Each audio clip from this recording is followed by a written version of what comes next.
You can't control your thoughts. You can't control your feelings, because there is no controller. You are your thoughts and your feelings.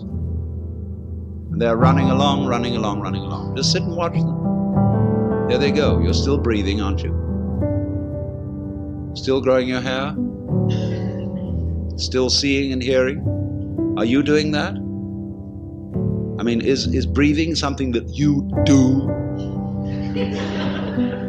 Do you see? I mean, do you organize the operations of your eyes?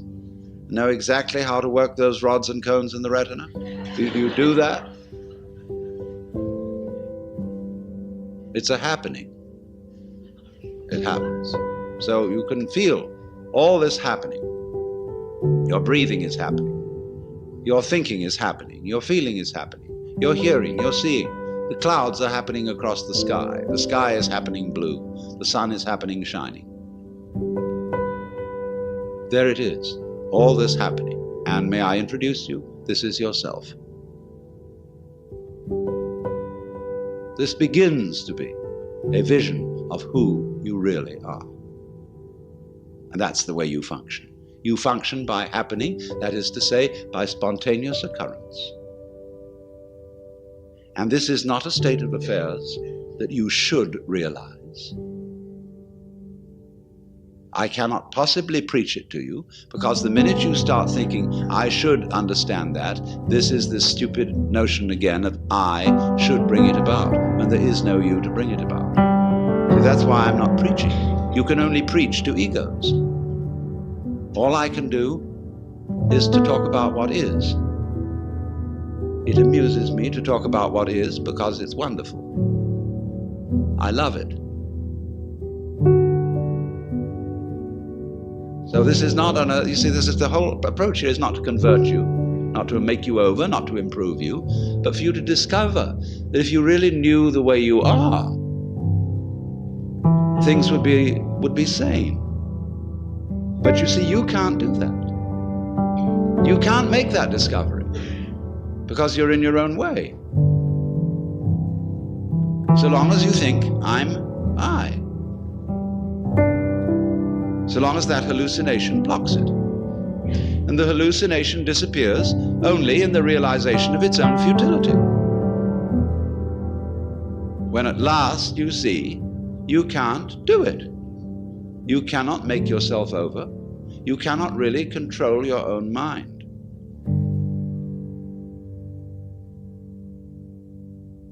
When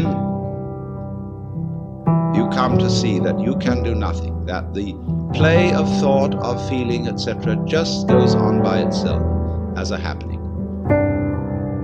then you are in a state which we will call meditation. And slowly, without being pushed, your thoughts will come to silence.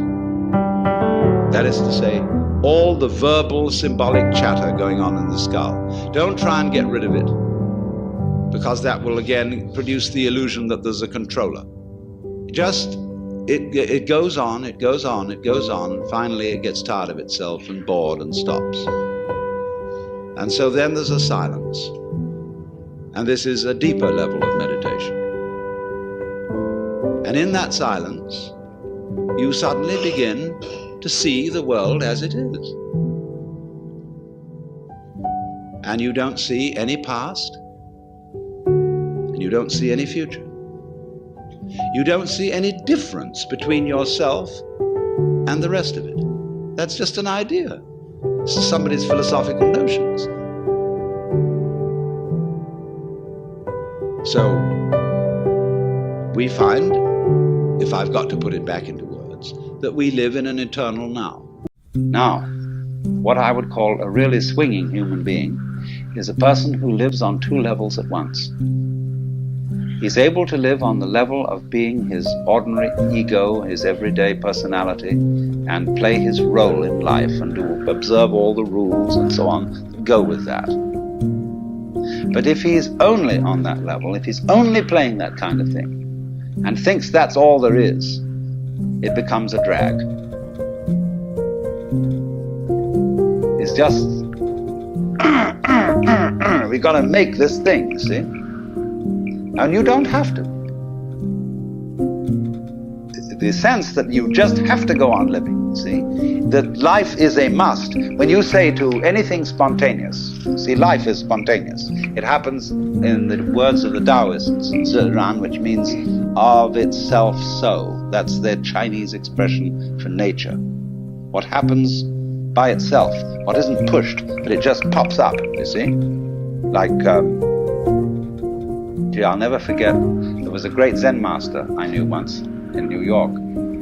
He was giving a lecture one evening, and he was dressed in his gold ceremonial robes, and he was sitting in front of an altar like this sort of thing, but he had a table in front of him with very formal, with candles on it, and a sutra scripture on a little desk, and he was lecturing on the sutra, and he said,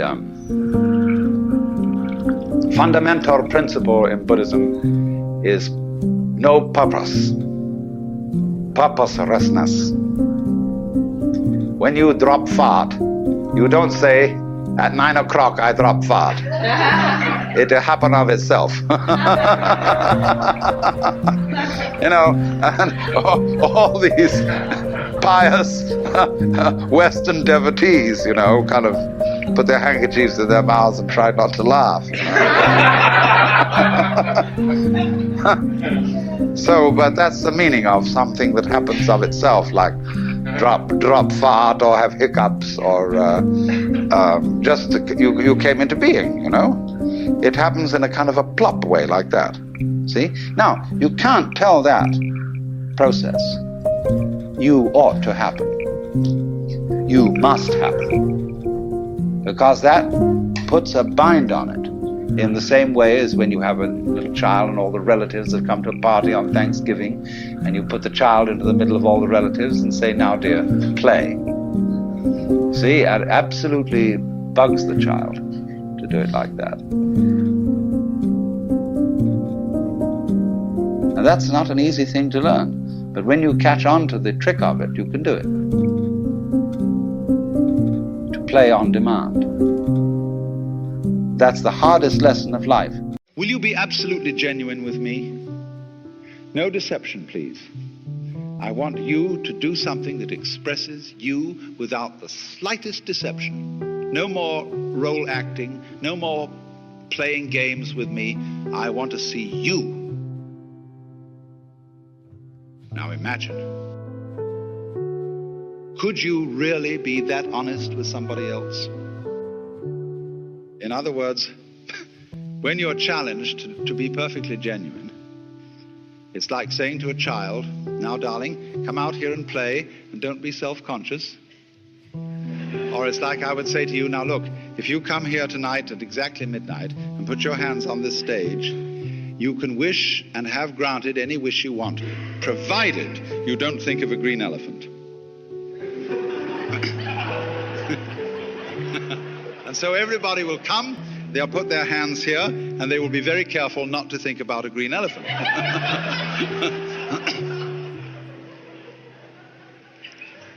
Well, now do you see the point? That everybody, if we transfer this to the dimension of spirituality, where the highest ideal is to be unselfish, to let go of oneself,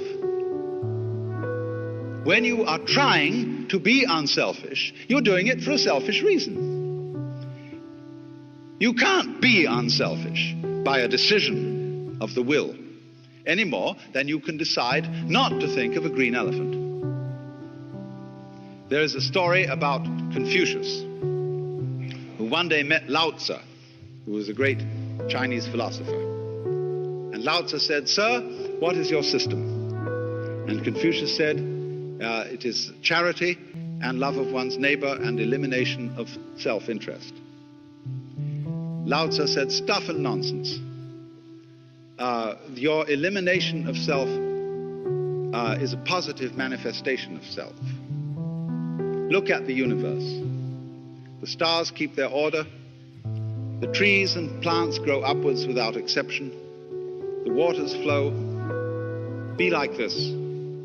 All your nonsense about elimination of self is like beating a drum in search of a fugitive.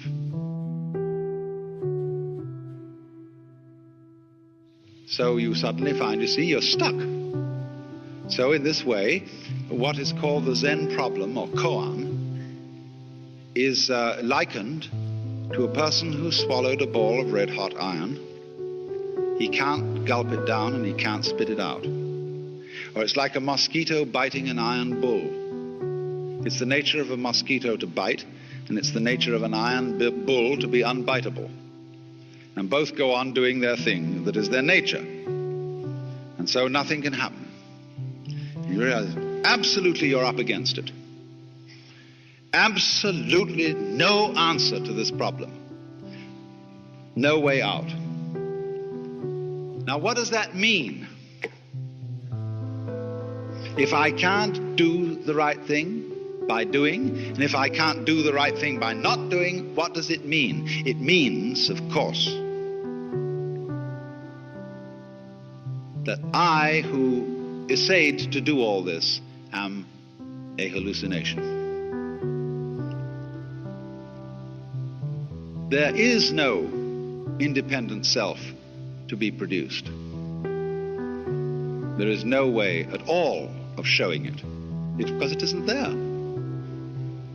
So you recover from the illusion, and you suddenly wake up and think, what a relief. And they call that satori. That's awakening, the first step in awakening.